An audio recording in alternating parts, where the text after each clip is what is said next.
Hello and welcome to another episode of Every Horror Movie on Netflix, the podcast where we watch, review, and discuss every horror movie on Netflix. I'm Patrick, back this week, as always, with my faithful co-host, Chris. Hello! I just sort of put a T on the end of your name. We're here with Christ, Jesus Christ. And also Steven is here. Hi, man. Steven is here. And we are here today to discuss Don't Think It, Don't Say It, Don't Think It, Don't Say It, Don't Think It, Don't Say It, The Bye-Bye Man. No! Fuck! Fuck me! Oh, no, he fucking said it! Oh! We've been memeing about this movie, or Chris especially has been memeing about this movie for years. I don't even know how much you've done it on cast, Chris. A bit, but not as much as in real life. You always like to kind of joke about these movies that are like The Blank Man, and kind of The Bye-Bye Man is your prototype for that, right? Yes. This is my first time seeing this, though. Yeah, I think the same for all of us. And we will get into everything we're not supposed to think or say about it. But before we do that, as always, we always do a little horror catch-up at the top of the show where we talk about what we've been watching or reading, listening to, experiencing in the horror sphere. What have you guys been up to? I have a podcast to plug. Not my podcast, but discovered a podcast called Appetite for Horror. And this is run by a guy named Brandon, or Brando as he goes on the show, who's a guy who I guess has worked in radio for many years, has a pretty large Guns N' Roses podcast, but just decided to start doing a horror podcast called Appetite for Horror. And it's all interviews. He's the Terry Gross of horror. And he's talked to some people with ties to every horror movie on Netflix movies, such as Michael J. White of Spawn fame. He's talked to David Guy Levy from who directed Would You Rather. And he talked to Michael Levy, who was an actor in Terrifier and a producer of Terrifier 2. So movies, some heavy hitters. But anyway, I got in touch with him on Twitter, and I owe him my life because he interviewed Gail Ann Hurd, and I had some Terminator storyboards in my possession that I wanted to know who drew them, specifically if it could have been James Cameron. And he did me the big favor of plugging our show and showing Gail these storyboards and had her look at them. And so I'm very thankful to Brando over at Appetite for Horror. And if you want some, they're not too long, but some pretty short form interviews with some horror people who are in kind of our level of horror, you should check them out. Very cool. So what was the verdict on the storyboards? Probably not, which is sort of what I thought. She wasn't very conclusive about it, but she said they looked authentic, but they didn't look like Jim's, which is sort of what I was expecting. But it was kind of cool to be able to get them in front of her all the way from Michigan. So did anybody else noteworthy work on the storyboards for that you know of? That it could have been? No, and I could talk about this at length, and I won't. But long story short, there are no other credited storyboard artists on Terminator. It was a very small production. We know that Jim Cameron did most of the storyboards for the Terminator at different points. But we do, some other guy I've been talking to online has some ideas of other people who it could have been. And so the research will continue. This might end with me pestering a widow saying, hey, did your late husband draw these? And would you like them back? So we'll see. How about you, Steven? What have you been up to lately? Not a lot horror-wise. I mean, there was by the time this comes out, we will have moved on to a new book, but I'm almost finished with A Certain Hunger by Chelsea Summers that we've been reading for the Amon Book Club, and it's fucking great. I know, Patrick, you have probably finished it by now. You were reading along. You seem to react very positively to it as well. I did at first. I thought we were both on the same level where we started very into it, and then that faded over the course of the book. I was not a fan in the end, but we're going to discuss it tomorrow. But for the listeners, last Wednesday. Week, yeah. See you last Wednesday. It's interesting. I dipped a little bit, maybe like a third of the way through, because it's really hard to spend that much time with a full-blown psychopath who is so obsessed with her wittiness. Very unpleasant person. And her selfish pursuits. But I don't know. I read like 50 more pages, and I've been barreling through the rest of it, hoping I can finish it in time. I don't know. Unless the ending completely blows it, which I can't imagine, I think I would have to recommend you at least give this book a shot. I also finally caught up with Smile, and it was all right. It was pretty good. Yeah? It was like a solid B- for me. It's really well directed, well acted. Cool monster at the end. I didn't think the sort of emotional arc, if that's the best way to put it, really like tied up nicely enough for me in the end. And I think there were moments where it did rely a little too heavily on like well-worn tropes of curse movies, which we're very familiar with on this podcast. But it held my attention, and it had a really unique look, and I'm excited to see what that filmmaker does next. Smile was a big hit, so we're definitely going to get something else soon. We talked to Patrick and what he's been watching, but that would make a great segue, because I thought of Smile a lot watching the Don't Think It, Don't Say It movie. Yeah, I did too. And this the whole trope of like, oh, you're cursed and you're losing your mind, and we're just gonna like show you a bunch of stuff that isn't really happening, and then like snap cut to like you in a car screaming by yourself. And Smile does that a lot, which I should have hated, but I thought it was actually kind of fun in Smile, just at how much they committed to that. Like, I don't know. Once I was like, all right, this movie's just kind of both feet in on being kind of cheap and silly. I enjoyed it. Well, I have been making my way through The Last of Us 2, which I think I mentioned last episode, and that has been traumatizing me about as much as I expected it to. Also finished up The Last of Us TV show along with 50% of the American population or whatever, which I just thought was an extremely impressive adaptation. And I told you guys the other night, watching the finale, I even though I knew where it was going, I'd played the game. It's one of my favorite endings of anything ever. My heart was still racing, and just I responded very physically to that finale. So good on him. I'm glad that The Last of Us show has been watched more than House of the Dragon. I saw that today. Because that means they're certainly going to go ahead with production on the Days Gone movie / show, which will be a riot for me, and only me. That's a zombie game as well, right? Yes, it is. Yeah, I'm a little afraid of what other sort of ancillary bullshit they're going to end up doing now that this show has been such a hit. I mean, they obviously have a second season's worth of material already laid out for them in the game, but I'm just worried about how much they're going to try and spin other shit out of it. We'll see. Man, I relate to that pretty majorly, because when I played I still haven't played The Last of Us 2. I'm about to prioritize it because I don't want the show and all that shit to get ahead of me. I've been curious about it, but like when I played The Last of Us, it was so satisfying that I did not want any more story about these characters at all. And I thought the world was really cool, and I wanted to see a sequel that had maybe different characters in another part of the country and just use the world as a backdrop. But continuing on with Joel and Ellie, not really interesting to me. But I hear, I've heard very polarized things on The Last of Us 2, so we'll see if I change my mind if I ever play it. Yeah, it has been gripping so far. It's grappling with the ending of the first one in interesting ways thus far, so we'll see where it goes with that. But speaking of actually another adaptation, let's talk about the Don't Think It, Don't Say It movie, as Chris is calling it, which, let's just explain this meme off the bat. Like, you're not supposed to say or think about the bye-bye man, because then he comes for you. If you just heard me say the Don't Think It, Don't Say It phrase, he's coming for you. It's already over.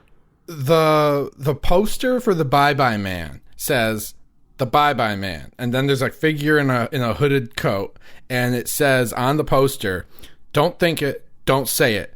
Don't think it, don't say it. Don't think it, don't say it. Don't think it, don't say it. Don't think it, don't say it. Don't think it, don't say it." That's the poster for this movie. What more do you need to know? That's a great poster. Yeah. Not such a great movie. Well, we'll get into that. We're gonna get into it, so let's do it. We open with one of Chris's heroes, The Australian master, Lee Winnell. Lee Winnell, in a flashback to a massacre in the late 60s where a man is just kind of going on a rampage through a suburban neighborhood, killing people, asking people if they said it, if they thought about it. We don't really know what the fuck is going on. He's not the Australian master. He's the Australian psycho in this movie. And he's murdering with a shotgun bloodlessly because we're in PG-13 territory. Ah, yeah, it is quite bloodless. I did find this sequence gripping, though. I will say, I will give it some credit. It had my attention from the start. It's a little incompetent. Some of the attempts at Steadicam shots in this opening sequence are not quite successful, but I still sort of appreciated the basic concept, and it was a way to throw me into action quickly.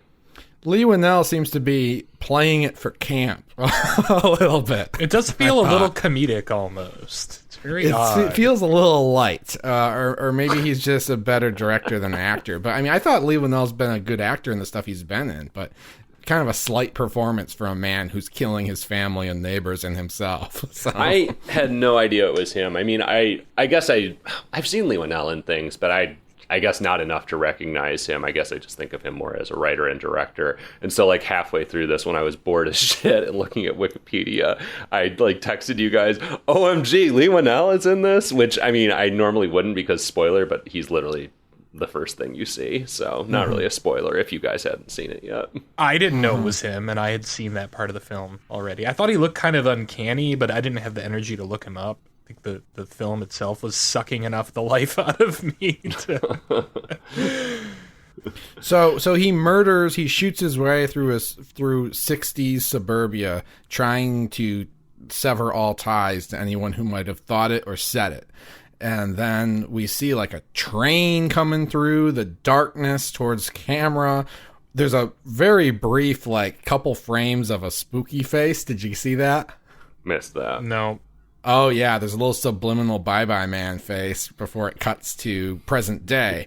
And this But I'm going to say right now, I dissociated so many fucking times during this movie. Like, my brain just shut the fuck off so many times. Steven and I were talking about this. It took me at least 3 hours to watch this 90-minute movie because I'm dead serious. That is not even a joke. It took me at least 3 hours sitting in front of the television because I wound it back so many goddamn times because I would just start dissociating and paying zero attention to what was actually on the screen, and then I would go back and watch it again. So I technically was sitting in front of this movie for at least 2 lengths of it. Wow. It took me 2 sittings reading the Wikipedia article and watching a recap video to prepare for this discussion to make me feel confident enough that I recalled what happened in this thing. A recap video, wow. I have genius level IQ, and I watched it in one go, and I got it. So I don't know what to tell you. Chris, an intellectual. It's not that we didn't get it, it's that it was just very hard to watch and to pay attention to. The mind wandered. Yeah, I mean, I think he's joking about having a high IQ. I mean, it's not like a complicated movie or anything. It's just I just found it so dull a lot of the time that I would start checking out of it. Like that opening sequence, when I say it's gripping, it started on a high note and descended rapidly for me. And yeah, generic is. I mean, this is just. I said it on the last episode when we picked it.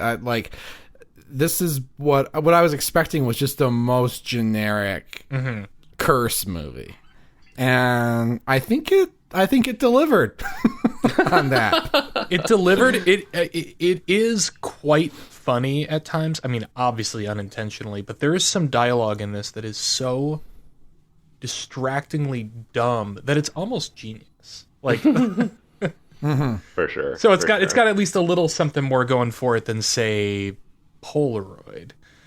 or any other number of curse movies that we've watched for the podcast. It fits in there. Any number of other movies that you guys have watched on weeks that I blessedly chose to take off. I missed some of the. I mean, Polaroid. You guys still talk about Polaroid, and I have not. I missed that one, so I think I did good. So we cut to present day Wisconsin, and we have 3 young people moving into a abandoned spooky house because they're starting college together, and this is like, cheap student housing for them. Trope we've seen before in American Poltergeist, I think. Yeah, that comes to mind.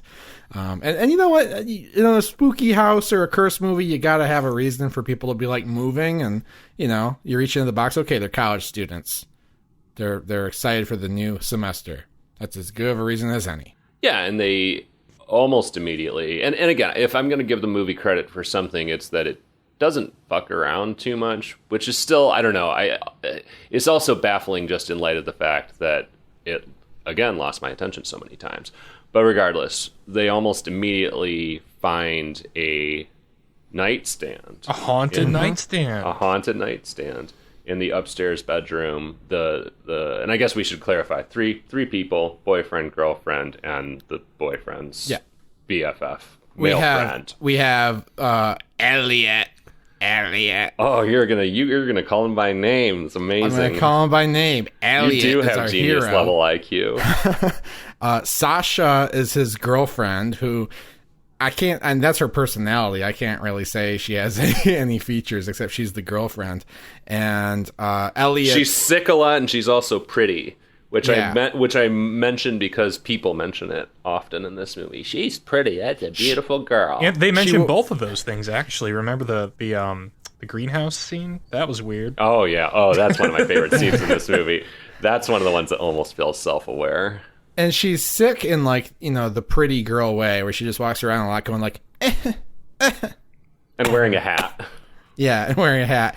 Anyway, Elliot has a best friend from childhood named John, who they were on the fucking baseball team together. This is like, you've never seen best friends that have stuck together through the shit like these two. And Elliot has zero anxiety about John fucking his girlfriend. We should say that from the very beginning. The thought would never have crossed his mind. The thought would have never crossed his mind. They grind regularly. they seem like the couple, and Elliot seems like the incel third party. But we're supposed to expect that John is the incel third party, even though John is like 6'5", perfectly ripped, and just like. Obviously, he and Sasha have chemistry, and Elliot's just like, no, I trust him. He's my brother.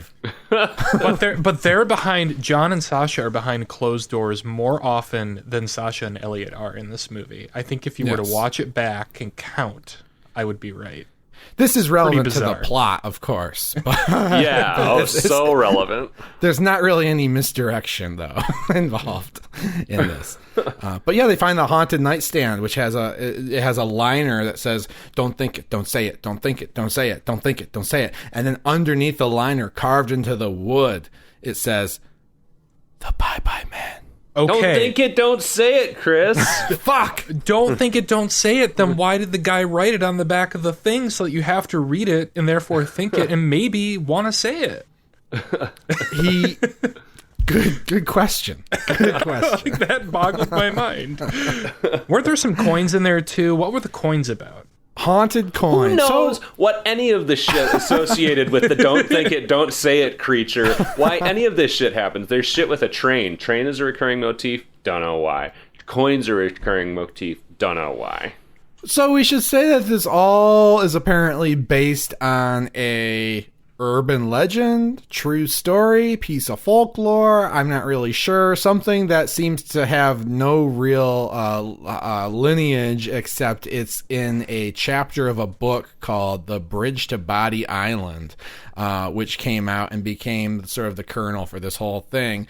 And a lot of the stuff you see that makes no sense, coins, trains, demon dogs, is all from the legend, even though not explained at all. in this movie, which is kind of cool, I guess. Like, especially if you like were familiar, if you're one of the few who are familiar with the legend beforehand. Like, if they made a dog lady movie and there's just like scratching on top of somebody's car, but they never explained it, I think that was cool, I guess.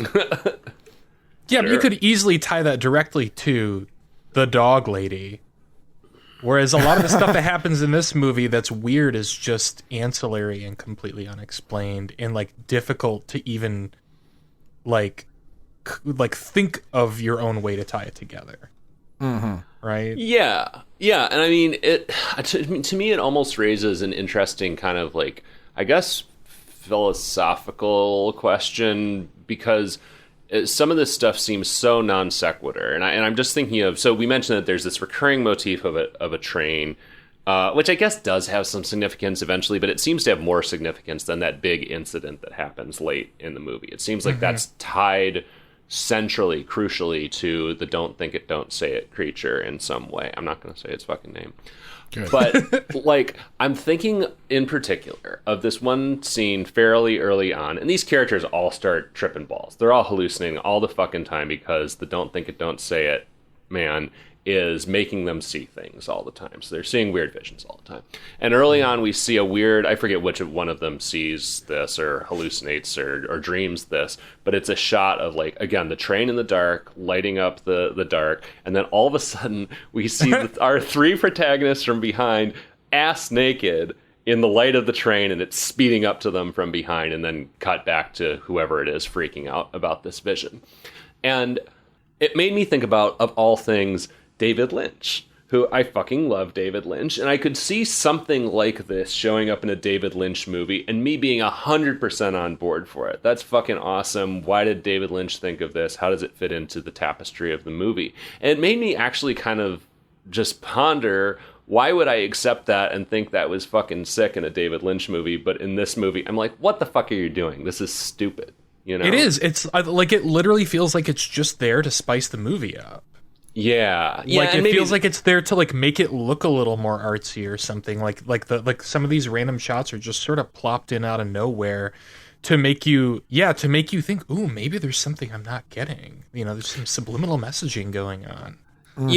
Yeah, I think that's it. It's like consistent tone, you know, because David Lynch would make a movie artfully, which this movie is not, and would have a consistent tone where you have that surreal kind of off-kilter thing.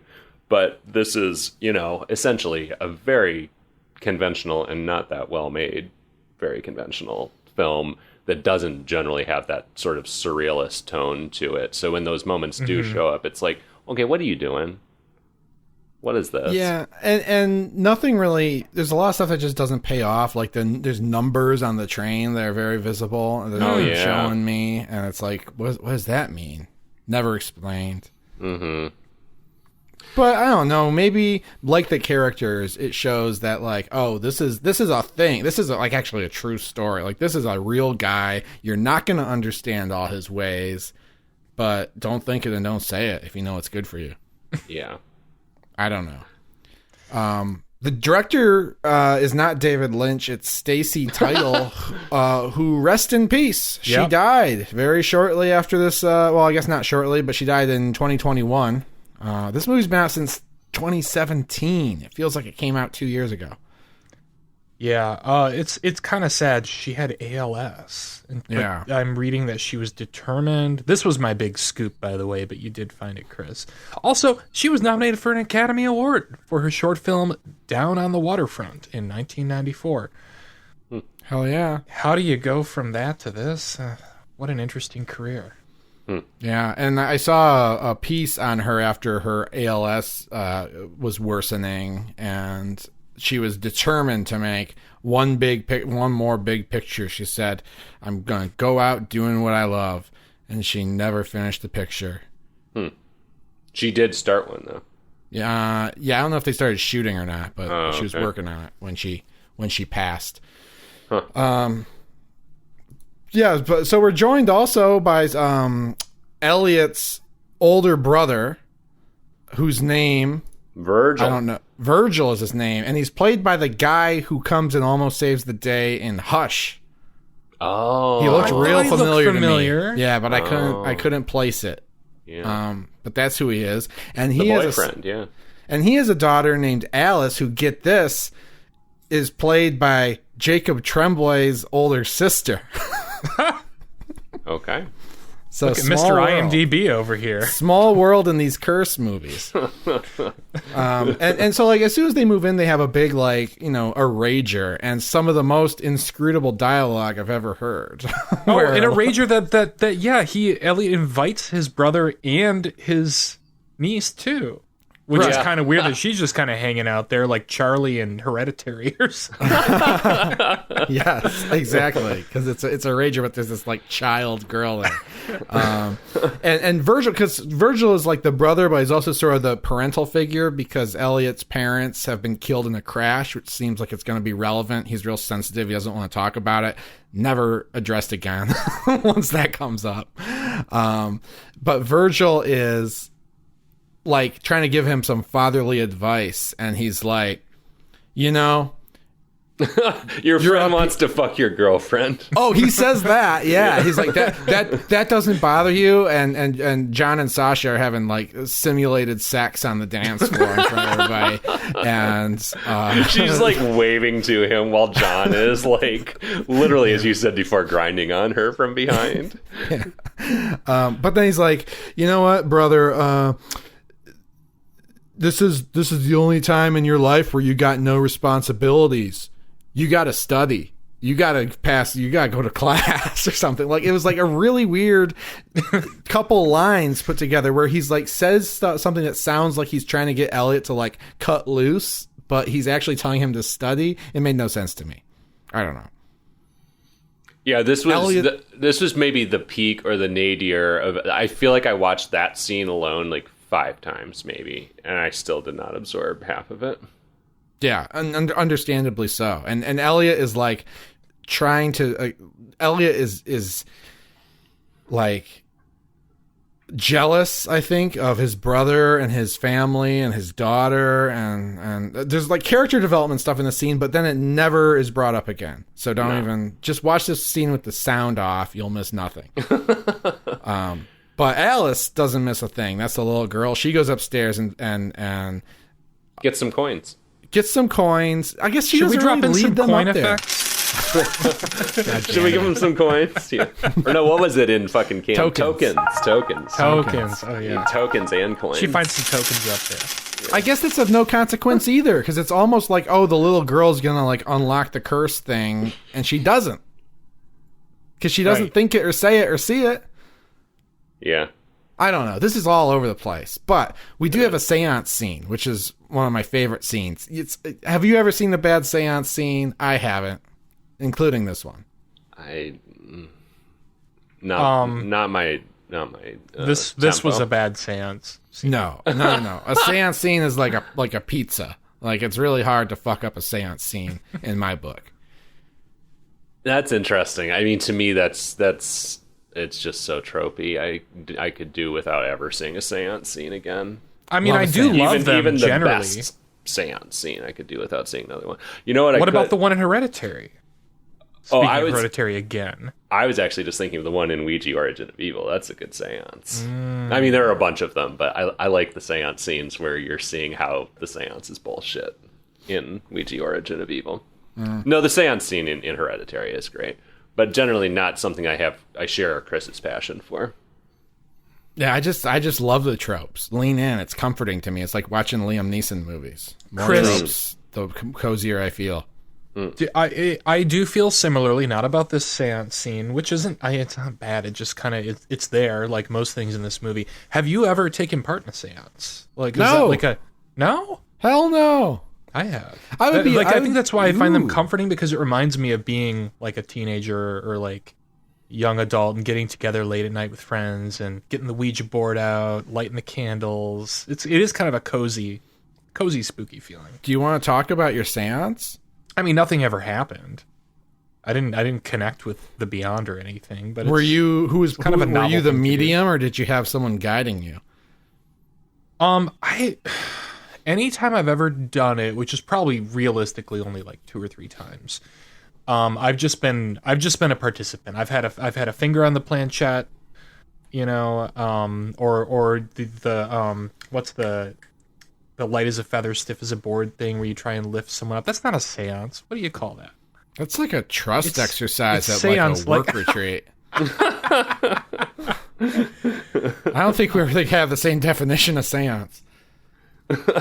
I've done I've done the thing with the Ouija board where you try and communicate with the dead. Is that technically a seance? Yeah.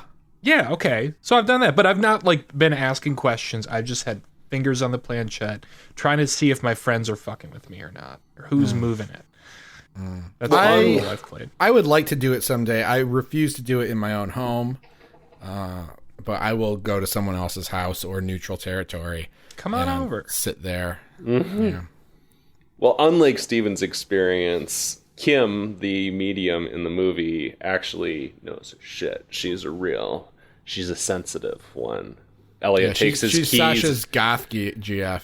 Elliot's trying to debunk her, and he takes his keys into the kitchen and puts them in a pan and comes back and is like, when did I hide and where did I hide it? And of course she knows. Yeah. And like everybody starts saying the fucking thing you're not supposed to think or say. Everybody, because nobody knows yet. Nobody knows what a threat it is. And it starts spreading from person to person, including Kim, including John. John goes to hook up with Kim, the medium. Oh my god! And my favorite subplot. My favorite subplot of the movie. And before she gets out of his car, after they hook up, after he has performance anxiety, and they have a hilarious exchange about that in his car. He looks at her and he sees the worst fucking CGI maggots you've ever seen crawling on her face, and it's not even those were real. And it's those funny. weren't real. They looked real to me. Really? Yeah. No. Check your eyes, man. Yeah, I watched that twice. I'm gonna rewatch it while we're talking about this. But regardless, there are like 4 maggots on her face. I'm like, go for it. If you're gonna have fucking maggots on the face, like, gimme. Let them loose. Loose. Like, that I want to talk about that exchange for just with maggots. I want to talk about that exchange for just a brief second, because like that is something I wrote down, because when we're talking about really funny ham-fisted dialogue in this movie. So he can't finish or get it up. I couldn't tell which. And he says, "Oh, that's never happened to me before." You know, kind of classic performance anxiety scene. And she says something like, "Yeah, me either." And like she's apologizing because she also can't fuck, which doesn't make any sense at all. Oh, I assumed that she meant like she either, I mean, I guess you're right that it's kind of ambiguous as to whether he was unable to finish or unable to get it up in the first place. But my assumption was like she had never had that happen to her and almost was taking responsibility for that happening in some way. Maybe. It was a weird way to say it, whatever it was. It was weird. And they're like, that whole conversation, they're just like, I thought, again, this is like the PG-13 rating rearing its head, because they're trying to have this conversation about sex, but in using language that is completely incoherent, and like not what you would use. Stuff that sort of vaguely paints a portrait of what the problem is, but is still appropriate for all audiences who don't know anything about anything. But yeah, so I actually liked this subplot a lot. It was hilarious to me, maybe unintentionally, because I thought the two, John and the goth girl Kim, I thought they had some fun chemistry at the party. And there's stuff where like she's talking about being a psychic medium, and they're doing some double entendres, and it's all fine. And then they hook up, and then he just sees these maggots, and he's like so horrified, and he's kind of turned off by her even before he sees the maggots. But then he like goes home. He like basically kicks her out of his car, goes home, strips naked. He's like, "I gotta take a shower. Your friend is gross. Your friend is so fucking gross." I'm over here fucking zaprudeering this maggot footage, and I don't know. This is a Mandela effect moment. I think I don't know. The way they crawl out of her hair so suddenly, they gotta be CG. You'd have to have the world's best trained maggots to have this moment. Yeah, I don't know. Maybe they blew the whole budget on the maggots. Who knows? Yeah. But I was right about the number. There are exactly 4, so. And from there, it's basically you have like very boilerplate curse movie stuff. We've got our people who are afflicted by the curse, which is the three plus Kim, plus eventually Elliot talks to a librarian, and they start to realize that my favorite character. They start to realize that this is a contagion, basically, and if you think it or you say it, something bad's gonna happen. What's gonna happen? Kind of unclear. He's gonna come for you. He's the gonna don't think come it, for don't you. say it, man is gonna. And we should also mention the don't think it, don't say it, man is played by the great Doug Jones. Yep, he's got that kind of build, so they called him slumming it. A man with a particular set of skills.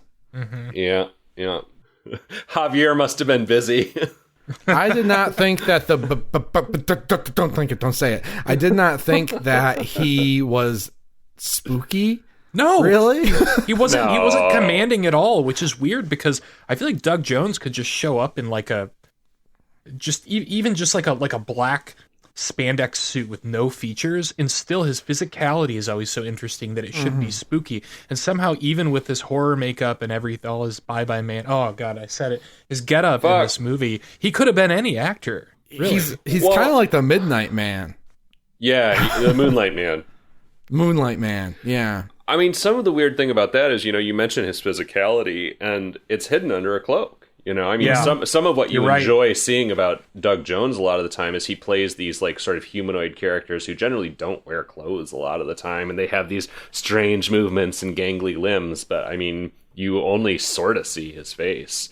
And I mean, I will say he creeped me out the first time or two. He would appear like unexpectedly in the background of a shot, and it's like, okay, what is this hooded freak doing in the background? But that wore out its welcome very quickly for me. The other thing that never gets old for me is when there's like a coat hanging on the wall and you think it's a guy, or it's in the background and you see that it's got legs and feet, but they don't do anything with it. Or then, you turn on the light, you turn off the light, you see a spooky guy, and then it's a coat. I like that. I never get tired of watching that. Yeah. I like that because it happens to me in real life every once in a great while. If I wake up in the middle of the night, kind of bleary-eyed, all the lights are off, and then I turn the lights on, and it's fucking Doug Jones. Just chilling.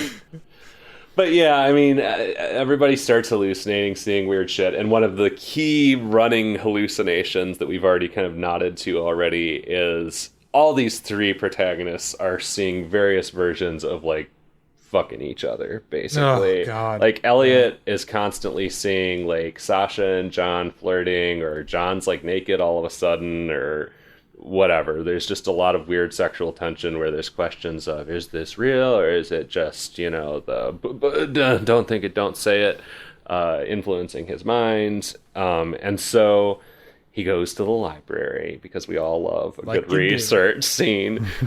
We all love a good moment of someone not only, utilizing the great action trope of our, past couple of decades of watching people type things into a search engine, because that's always gripping. But on top of that, also the character reading aloud what he typed into the search engine that we just saw him type into the search engine to explain it to someone else in the movie. You know what? I like it when libraries are in the movies. That's another trope that doesn't get old for me. I'm sorry. This movie had all the best tropes. Yeah. I mean, I love a library. I just don't need to be seeing this. What we don't see often in these movies, but I feel like it's maybe more common in fiction, is like the person going to investigate the library befriending the librarian. Oh, the librarian becomes a character. Yeah. Watson? Something Did Watson? not catch her name. Watkins. Okay. Mm-hmm. Yeah, Mrs. Watkins. She's a hoot. A very welcome presence in a little otherwise dry film. Oh, her performance is terrible, though.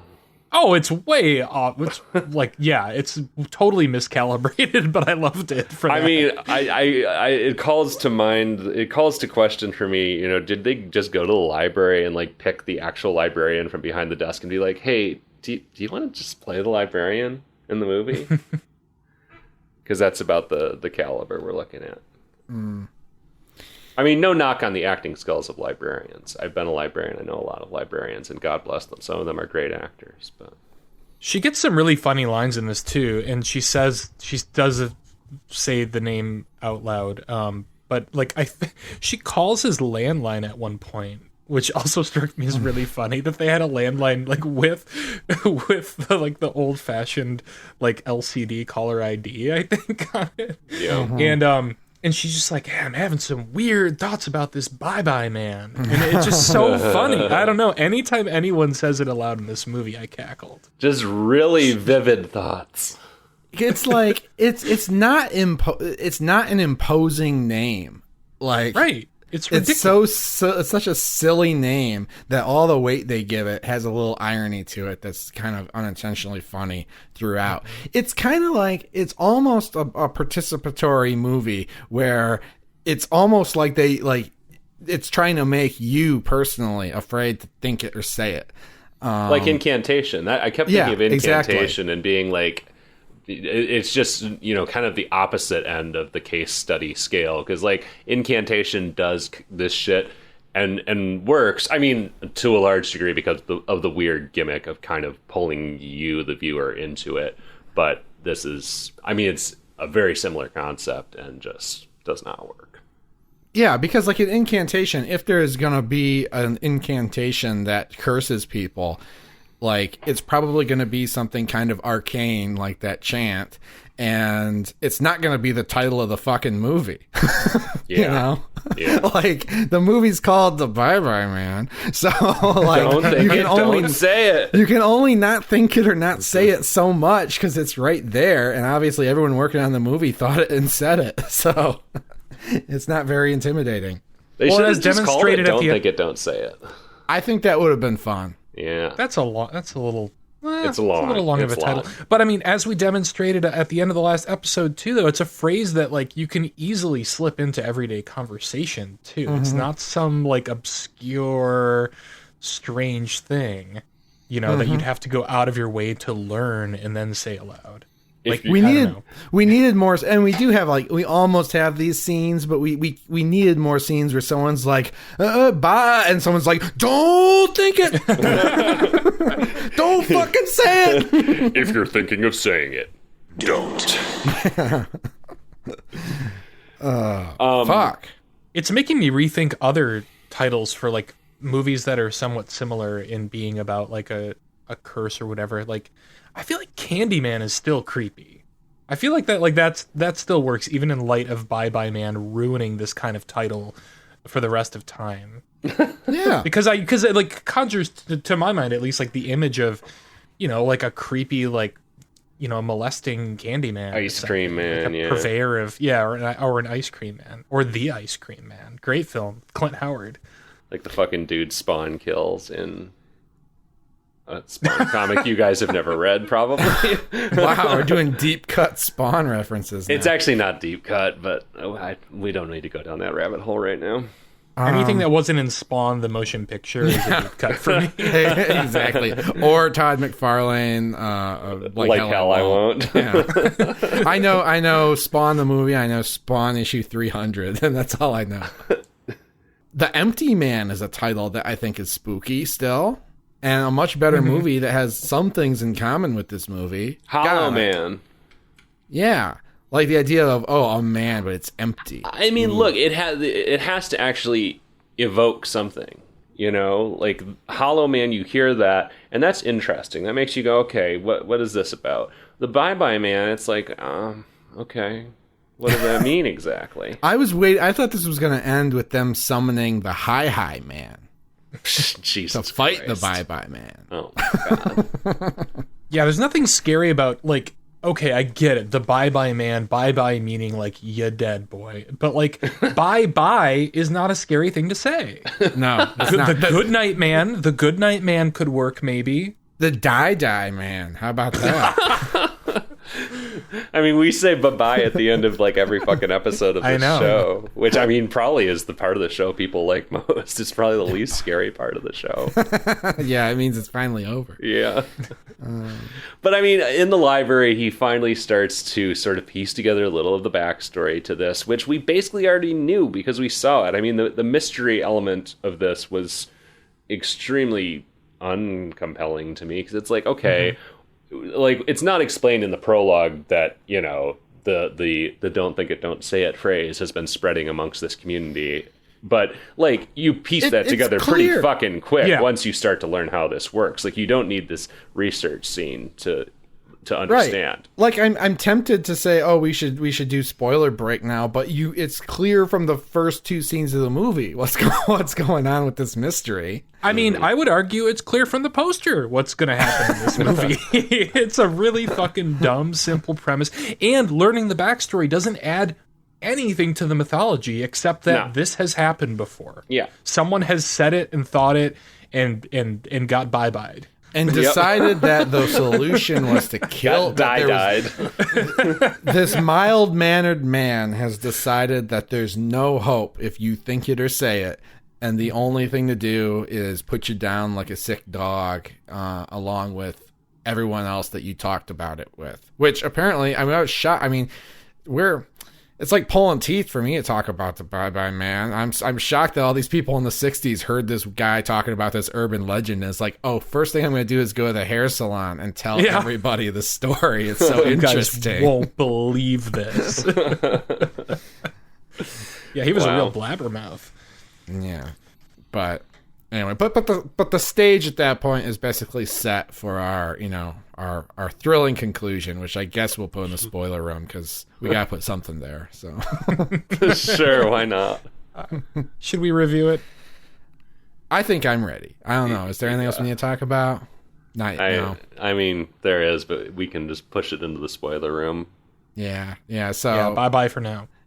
Yeah, if you want to find out, if you want to be exposed to the Bye-Bye Man on your own terms, time to do that is now. If you want to learn about the very recognizable multiple name actors who show up extremely late in this movie to do almost nothing, join us in the spoiler room.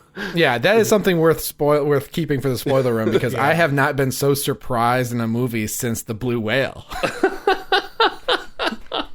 My jaw did drop. I knew one person was in this movie, the other one, and the first thing that comes out of her mouth, I kind of lost it. Oh, I don't even remember her first line. We'll get into it, though.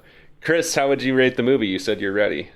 Oh, yeah, and I regret to say I have to give it a screw it.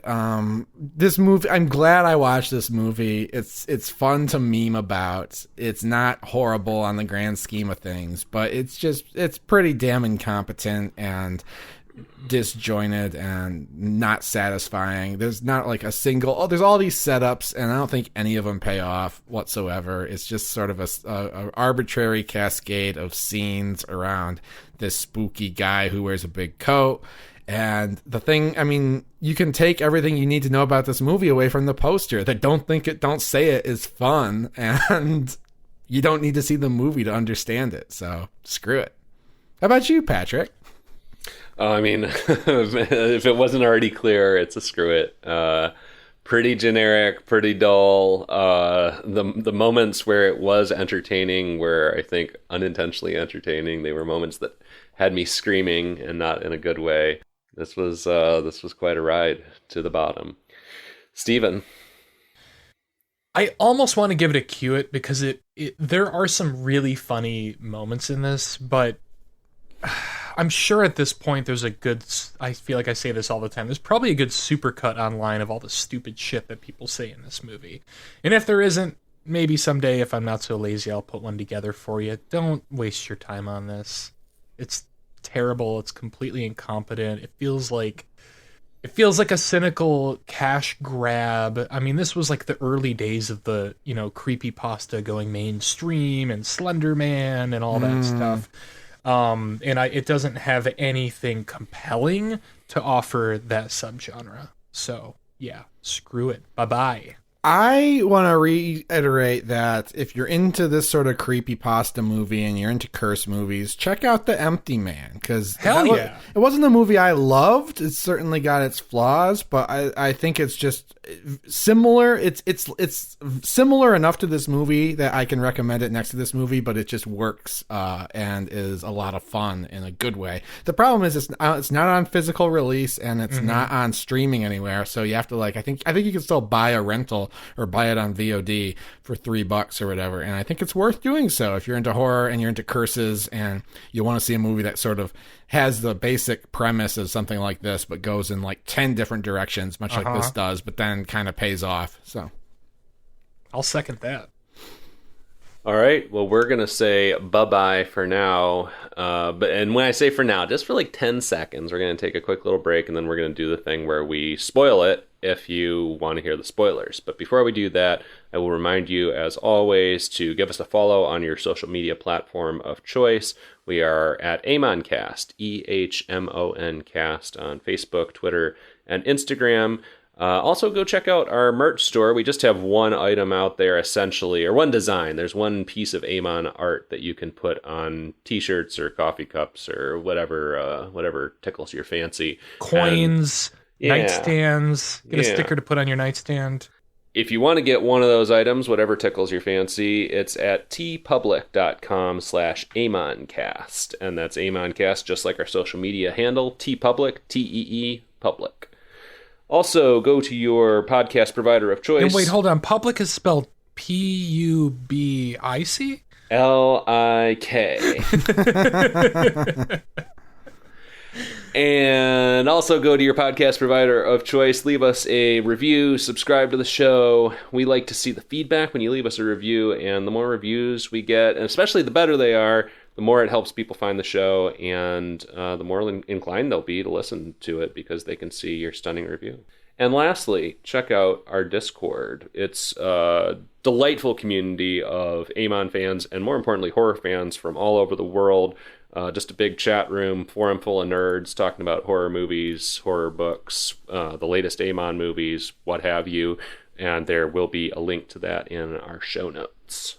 Your parents might have said, don't go on chat rooms. You can go on this one. Trust me. This one's okay. It's safe. It's the only good one. All right, we are going to go to the spoiler library and type a few things into the search engine and try and remind ourselves what happened at the end of this movie, and we'll see you there.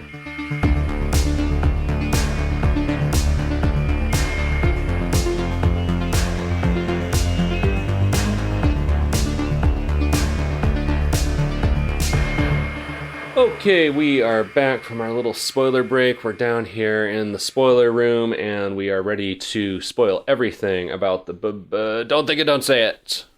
So what happens in the rest of this movie? Well, spoiler alert, they think it and say it. They think it and say it. Start there. A whole lot. Kim has said it. It's after her, and... she gets run over by a fucking train in one of the funniest scenes I've ever seen. Yeah, funny, but listen, so I don't know. If you know someone who was traumatized by a real life train versus pedestrian fatality, as I do, you're shocked in daily life at how often people get run over by a train in films and TV and songs and the sides of beer cans. And damn, there's a lot of trains running people over in this movie. It's fucked up. Not just in the movies. But you're not a bad person for thinking it was funny because it was executed in comic fashion. Yeah, it's executed hilariously. I mean, any of the horrifying shit that we see in these movies... Well, I mean, actually, that's not true. I was going to say any of the horrifying shit we see in this movies happens to people in real life. That is not true. People do not get routinely attacked by, a Moonlight Man or whatever. I believe that they do.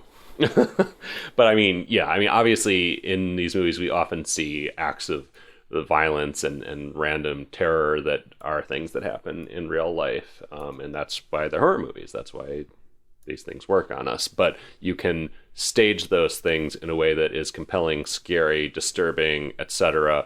Or you can stage it in a way that's fucking hilarious, like this, when the train hits her and she goes flying like a little action figure.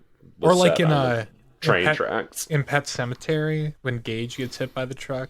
I feel like that was done very comic in both versions. Well, he doesn't get hit in both versions, but you know what I mean. In both versions, when that truck comes in, on the King cast, whenever they have to discuss that scene, because that movie comes up often, they use the baseball like do do do do do do sound. I recall that being very effective and upsetting to me, but I don't know. I don't remember it very well. Anyway, at this point, we're like an hour into this movie, and I guess, I guess there's Doug Jones, and I guess there was Lee Winnell, but really, outside of the prologue, there's been no actors of note in this entire movie. No one close to recognizable among the teen cast. Nobody. Well, I mean, even Lee Winnell is not like recognizable to the layman. No. Right, and Lee Winnell is someone who you would expect to be in like a no-budget horror movie, or I mean, hell, like Doug Jones. Even we talked about this, like you wouldn't know it's fucking Doug Jones, But you boy, certainly wouldn't it's- expect Hollywood royalty Faye Dunaway as the widow of the original Bye Bye Man killer. Oh, that's not what we're talking about. No, we're talking about fucking Carrie Ann Moss rolling in as a police detective after Kim gets hit by the train. Carrie Ann Moss shows up playing Mariska Hargitay. and it's the other thing is, like, Carrie Ann Moss isn't in that many movies. Right. I was wondering, like, what is she known for outside of, like, any Wachowski movie or specifically Matrix movie? She's in stuff, but like all small stuff, which I guess makes it maybe less surprising that she's in this. But it's just, after you watch this movie for an hour and you're brain dead and you think you have it figured out, Carrie Ann Moss shows up and you have an out of body experience. You're like, that's not Carrie Ann Moss. Yes, it is. And I could be wrong, but I'm looking back at my notes, and I'm pretty sure her first line is she's saying to one of the trio of kids, maybe Elliot, "You shut up." And I'm like, whoa, Carrie Ann Moss is here and she's screaming at me. What the fuck is going on in this movie? I mean, she brings terrific energy, as she tends to. I mean, she's always an interesting actress to watch. But kind of like I said before we went to the spoiler room, I was just kind of stunned at bringing her in to do what she does, which is, I don't know, 2 scenes or 3 scenes or something, maybe. Mm-hmm. And not like a particularly pivotal character, They're good scenes. They underscore the best scene in this movie is when they take Elliot to the interrogation room. Mm-hmm. Oh, really? The best? Oh yeah. Are you talking about his monologue? Because that was awful. Yes, I loved his monologue. Like, actually loved it? Or ironically. I mean, relatively, I thought it was like the best thing in the movie. Oh, I thought that was so bad. It seemed like he was playing another actor playing a different character from an entirely different movie. Because it's a good performance and a good scene in the middle of this movie it's that terrible. Otherwise doesn't have That's any. not a good performance. He's basically the way that it would come off to her, a detective or the fuck she is, would be that he is threatening to shoot up a school. Because he's trying to tell her he's trying to tell her he can't talk about the Bye Bye Man by saying, I have something I cannot tell you or tell you the whole truth of. Imagine if you were to see the aftermath of a shooting and go home and your kids asked how your day was. Would you tell them all the gory details you saw, or would you lie to them about it so you could spare them the grief or whatever? Yeah, that's not a threat at all. He is because her whole function in this film, she's like the detective in Crime and Punishment. She is a foil to our heroes, and she wants you to think it, and she wants you to say it. Damn it! And I did not expect fucking Crime and Punishment but to be referenced on this episode. But he's also been suspected and acquitted, I guess not formally, of murder in that scene, though. And yeah, she's like, "There's something else going on here. I need to know what it is," and he's like, listen, basically, in that scene, he's under suspicion. He's of being like, he's holding back information to stop a crime, and then he's like, "Listen, I want to tell you, but like, you don't know what you're asking for." And he breaks it down to her in relatable terms, and she's like, "Okay, I think I get it. There's some things that you just can't talk about or think about or say." Here's what that scene was giving me. It was giving me community college theater class. Like when you're assigned a monologue, that had big, like, this kid surely found this monologue, like this actor, I'm talking in the reality of the movie. I feel like this actor, this is a scene from a different movie that we don't know about. that he thought, wow, that's a great fucking scene, great performance by this actor, and I'm going to try and replicate this actor's performance. And he does. It doesn't fit in, and it's not good. Well, I'd rather see that movie because I liked it. I would like to see that movie, too. I would like to see a movie where somebody gives this and it fits into the context and somebody performs it well. It felt just insanely incongruous to me in this. So, but this is actually sort of the introduction of where the movie, I think, is trying to go thematically, which it doesn't work at all. At all. But, like, there seems to be some shit about, like, mass violence and, like, school shootings are mentioned twice. And they're, like, Carrie-Anne Moss has something where she's like, you know, people just snap. People kill people. And, you know, what if there's a bigger reason why that we don't understand or something? And, like, I think they're trying to say that the Bye-Bye Man is actually responsible for every mass shooting or something, which is kind of crass. Yeah. I don't know. In that scene, I just didn't buy that she bought it. I would be like, okay, I thought you killed this girl, but it checks out that you didn't. It was an accident. You're a psycho. But now you're talking to me about fucking school shootings? Like, what is wrong with you? Yeah, that would. What are you up to? I was also fascinated in that scene. That scene blew my mind. The whole thing sucked. The other thing about that scene that really blew my mind was, so you set up this whole thing where Kim has been killed by the train, and the engineer on the train has seen Elliot chasing Kim with a hammer right before she gets killed. And it's because, super logically, he finds the hammer that she's been killing people with before she comes to see him to stop them from, like, spreading the word of the don't think it, don't say it. So he chases her down with a hammer, which, like, what, just leave the fucking hammer in the car. If you see the bloody hammer in the car, don't touch the hammer that she just fucking killed people with, to be like, oh, hey, you do this you know. But he chases her down with it, and so, like, he gets brought in because Carrie-Anne Moss is immediately like, the witnesses of this say they saw you chasing her with the fucking hammer, like chasing her to the train. You were trying to kill her, and like within minutes. You know, I mean, because this is an insidious manipulation of the Bye-Bye Man. Oh, fuck, I did it. Don't think it, don't say it. He said it. I know I'm thinking it. This is the manipulation of the don't think it, don't say it. And it's just diffused. Yeah. Literally a moment later when she's like, I forget, like, they realize, Kim left a note confessing to the murders and saying she was planning to kill Elliot too. And so Carrie-Anne Moss literally 1 moment later is like, oh, well, guess you're off the hook, bud. Yep. It's just like tension and release in the most insanely quick fashion. Baffled me. Yeah, no one's saying it works in the movie, but hey, I like the scene. It was entertaining. I'm with you. Like, it was kind of fun watching these two go toe to toe, and Elliot, the actor playing Elliot, trying to act well against Carrie-Anne Moss, an actually good actress. But she probably directed that scene for all intents and purposes. Probably. Anyway, so now the stakes have been laid bare. We know from the library that Lee Winnell was a newspaper reporter who investigated a horrible slaying that was caused by don't think it, don't say it.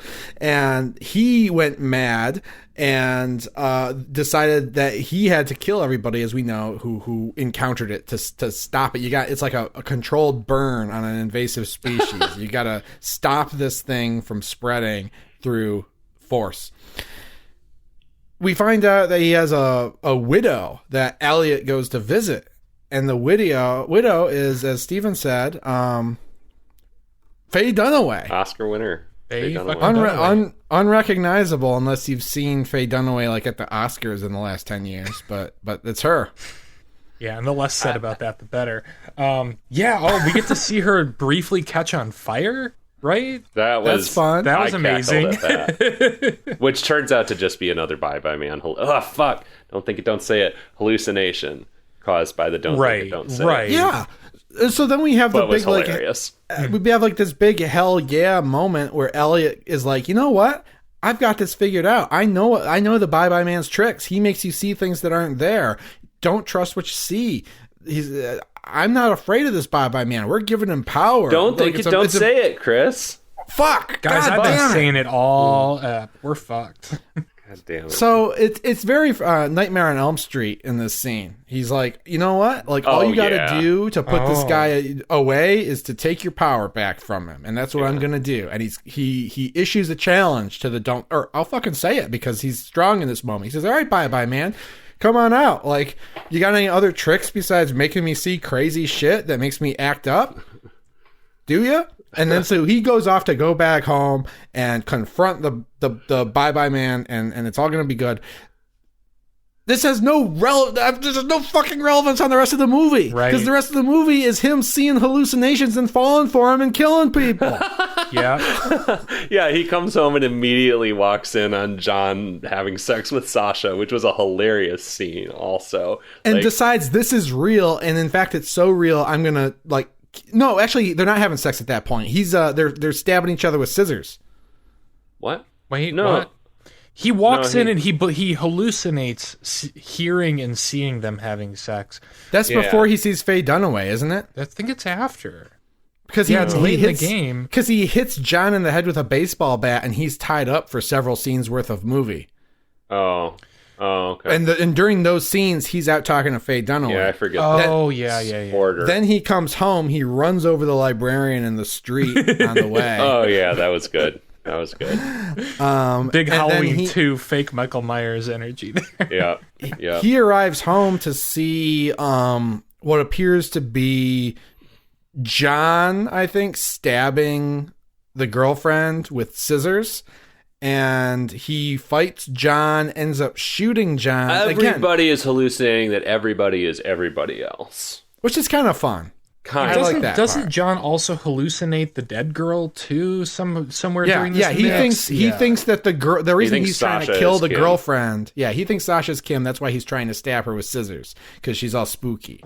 Mm-hmm. So everyone's hallucinating. Elliot shows up. And meanwhile, he's the Sasha one who thinks knows. he's John. I think, right? Thinks Elliot Right. is John. Yeah. Yeah. So Elliot shows up and we're like, okay, well, Elliot knows. He's like, this is all hallucinations. Don't believe anything. We have to come together and fight the Bye-Bye Man. But he doesn't say any of this shit. He just falls for the hallucination and he shoots John with a gun who turns out to be Sasha. And John succumbs. Is another hilarious execution too, because like you could do that in an interesting way. And I guess this is interesting, technically. You could do this in an effective way or a way that felt more chilling, sort of more natural or supernatural, I suppose. But it's just a POV shot from Elliot's point of view of him having shot John, right? Who's he hallucinating? John. Yeah. No, he's hallucinating John. Yeah. And so you see, like, John, the light go out of John's eyes, and he falls off to the side. The shot lingers on just, like, Elliot's view of the ceiling, and then slowly he like lifts, just kind of like props Sasha's dead body up from the floor. It's so, I don't know, it just felt very awkward to me. It's like there's a different way to do that, I think, and this did not work. If you want to see all this shit done better, watch X-Files Season 3, Episode 17, Pusher. It's very good. Okay. But yeah, so basically Elliot murders his girlfriend. John's dying at the hands of Sasha before this, all because of these hallucinations that one scene ago we said we're not going to fall for. So very frustrating for me. It's really cinematic malpractice. I'm gonna put that out there. It's frustrating, but at this point I'm looking at the runtime and I'm like, we are almost out of here. I don't give a fuck what happens. You see the bye-bye, you just don't say it. You see this thing come out of the closet with his demon dog snacking on The Sasha's demon, face. we haven't even talked about the Okay. demon dog. There's a big fucking hairless CGI hound that shows up with this fucking dude not every time, but often, and that is also completely unexplained. It's right up there with the coins and the fucking train. Like, why does he have a giant meat dog? I my made God. an effort to understand the urban legend that this is all based on, and I read several explainers, and I'm even more confused. Like, if you thought this movie was hard to follow, try reading one of these explainers about the legend of the Don't Think It, Don't Say It, because it's complete. It's too complex, too much lore for me about this guy. But he does have a demon dog. Well, and the Let's see demon what you dog is like clearly bad CGI added after the fact, and There's a moment where like somebody just walks by the demon dog and it looks like it was just inserted after the fact and the actor did not know that it was going to be there. And like almost could have like tripped over it if it were a real dog. It's so fucking weird looking. So weird. And then basically our hero's brother comes to the house and tries to help our... Long story short, Elliot kills himself in earshot of his brother. And the house burns down because he's like afraid. He's reached this point where like he can't. It's like it wants to come out of his mouth. He's like the bad man, the bye man, like don't fucking say it. I've been saying it all up. I don't care. He can come for me. Oh my god! Yeah. I'll be thinking it while I fall asleep tonight. The bye man like lurches forward and like presses his index finger against Elliot's head, and then after that, Elliot cannot stop saying it or thinking it out loud, and it's one of the most embarrassing acting performances I've ever seen in my life, as he's just like as if he has bye man Tourette's and just keeps saying but covering his mouth while he's saying it, and like it's completely ridiculous. This coming from the only person on this show who's made no effort to pretend like he doesn't want to say it. Dude, maybe, but I'm not also like Steven's forehead. Like I'm not like covering my mouth as I'm saying. I wish you would. Yeah, okay. Well, it's all good. It's yeah. You thought that was good? Yeah. Okay. All right. It's like it's like me on this show, and I'm gonna say something that's gonna get us canceled. I'm like, it was just it just struck me as like very, very comical for this climactic scene for him. Oh yeah, because like while he's doing this, he's raising a gun to his head. Well, there's that too. Yeah, and meanwhile Virgil's outside. This is a trope in horror movies that I absolutely cannot stand, which is when a character just cannot stop themselves and be calm for half a second and try and rationalize, however crazy they might sound, to the person on the other side of the door who's trying to help them, what is going on. He doesn't even say, look, there's a thing in here and you don't want to deal with it and you could die. He's just like, I'm not opening the door. Go away, over and over again. And it drove me fucking crazy. Use your words. He's in a bad mental state. He just shot his girlfriend to death and he's about to say it and he's thinking it. So yeah, I mean, I guess like what else do you do? But it's hard to watch and not in a way that's like fun or exciting.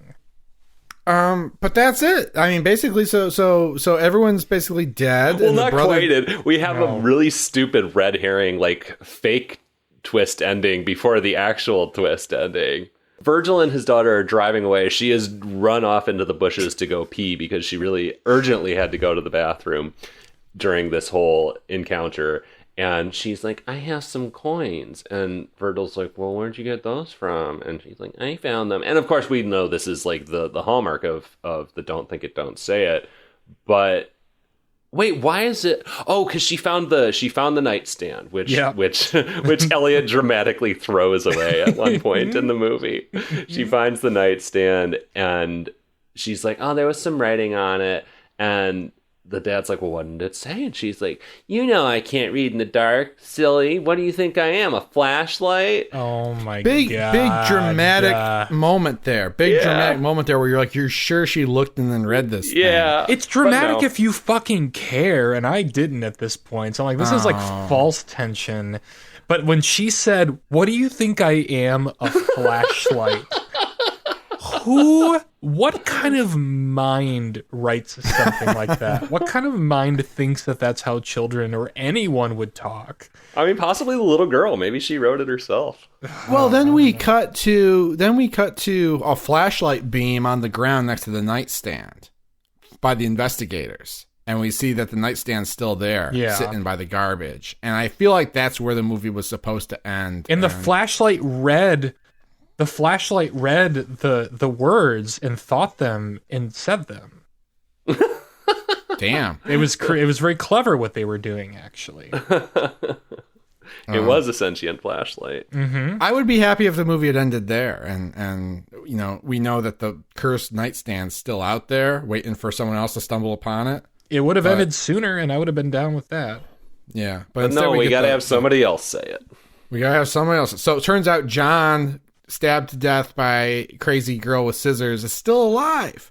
Barely. And he's being loaded onto an ambulance. And Carrie-Anne Moss shows up and she's like, no more. She's playing bad cop now. She's playing fucking, Jim Smith of the Ontario Provincial Police. And he goes up and she says, you listen to me, you son of a bitch. I want the name. I want the goddamn name. And John, so weakly, says, and does he say it? No, I don't think he even buzz, does he? He does. I don't think we actually hear or see him say it, do we? I don't recall. Yeah. I thought it was a kind of thing where he like leans over into her ear and you can't see his mouth, but you know what's happening. Basically, I think you're right. Oh my gosh! I had a hallucination. He got to me because I said it and thought it. I had a hallucination that she leans over and he goes, baby, I got the blues. He basically says it, but like doesn't say it at the same time. It's real weird. Like you can tell he's saying it, but with the audio is like not actually the thing that he's not supposed to say. Yeah, it's their lost in translation moment. He leans over and says, "Bill Murray," and then just like Honey starts playing credits. Don't think it, don't say it. Don't think it, don't say well, it. This should have had a blues song over the credits with "Don't Think It, Don't Say It" and harmonica. Okay, speaking of music, and not to prolong this, but the scene where he's listening to "Bye Bye Love" while like driving urgently, I think to go find Faye Dunaway, is so fucking funny. And like gradually ramps up to singing it like a fucking maniac. Yeah, yeah. And it's like a weird like. I don't want to say new metal. It's a weird like pop. It's like a punk version. Of Bye Bye Love. It's real bad. Yeah, and that was hilarious. Well, I still want to see a sequel where Carrie-Anne Moss is a cursed cop detective trying to not think or say the bye-bye man after she's been cursed, and it's spreading through the precinct, and she has to kill all the other cops. I mean, maybe that is the explanation of her showing up so late in the game. Maybe they thought she was their fucking, like, Nick Fury, and she was going to, like, headline the, Don't Think It, Don't Say It too, or something. I want better for Carrie-Anne Moss. Did you see the post-credit scene where she goes down to a train station and sees the bye-bye man, and she says, "Hey, I'm building a team. We've got the high man, we've got the moonlight man, the empty we've man, got Slender man, we've got the empty man, we got Annabelle, Hollow Man." That's the movie I want to see. Better movie. Yeah. I'm down for that. I also love how we didn't talk about Faye Dunaway whatsoever because she doesn't fucking do anything. You hire Faye Dunaway to do almost nothing. I mean, we talked about her enough. So briefly, but I mean, she's in it so briefly. She's in it less than Carrie-Anne Moss. And what's the story there? Like, what is Faye Dunaway's deal? Why is she in this movie? Basically, the twist, it's not even a twist, but the little revelation, I guess, is that Lee Winnell spared her from hearing the name. He never said the "Don't Think It, Don't Say It." No. So she doesn't know what it is. I don't mean the character. I mean, why is Faye Dunaway in this movie? Yeah, no, your guess is as good as mine. What's going on in her life? Medicare doesn't cover everything, man. Oh, Jesus Christ. Holy shit. Well, let's amazing. Cleanse our palates in a couple of weeks, boys. Yeah, what are we watching, Steven? It's your turn to pick. We're going to watch Ouija Origin of Evil, goddammit. Yes! Yes! Just for you, Chris. No, yes! I love it too, and I'm excited to revisit it. We need a major palate cleanser. We've been striking out lately. I mean, except for Raw, which we know is great, right? Going into it. Yeah, we need something tried and true. All right, well, we're watching Mike Flanagan's Ouija, Origin of Evil. Did you just think of that because I referenced it, or did I just happen to reference it after you had already picked it, Steven? Well, you mentioned it on the last ep, so that's how it was on my radar. It was on Netflix, and I was like, there's gotta be something that we haven't seen that's more interesting. Not looking like it, guys, so we're watching Ouija. I rewatched that so recently. It's a good one. It's a good one. Chris So and I sad. saw that in the theater. We saw it on the encore screen. We did. All right. Well, we will be watching Ouija Origin of Evil in 2 weeks from now. Thank you for joining us for this discussion of Don't Think It, Don't Say It. Final reminder, follow the socials, AmonCast, EHMONcast. Buy our merch, tpublic.com/AmonCast. Check out the Discord. And, you can't think or say the name on the Discord either. Don't be coming into the Discord with that bullshit. Better put that shit behind a spoiler tag if you're going to say it. Oh shit! I got one more thought on the Bye Bye Man. Oh, for don't think it. fuck's Don't sake. say it. Don't. No. Because here's the thing. What does it do if it gets you? It seems like the solution to not getting got by the Bye Bye Man is to kill yourself and all your friends, which is also what happens if the Bye Bye Man gets you. You kill yourself and all your friends. What the hell? All right. Sorry.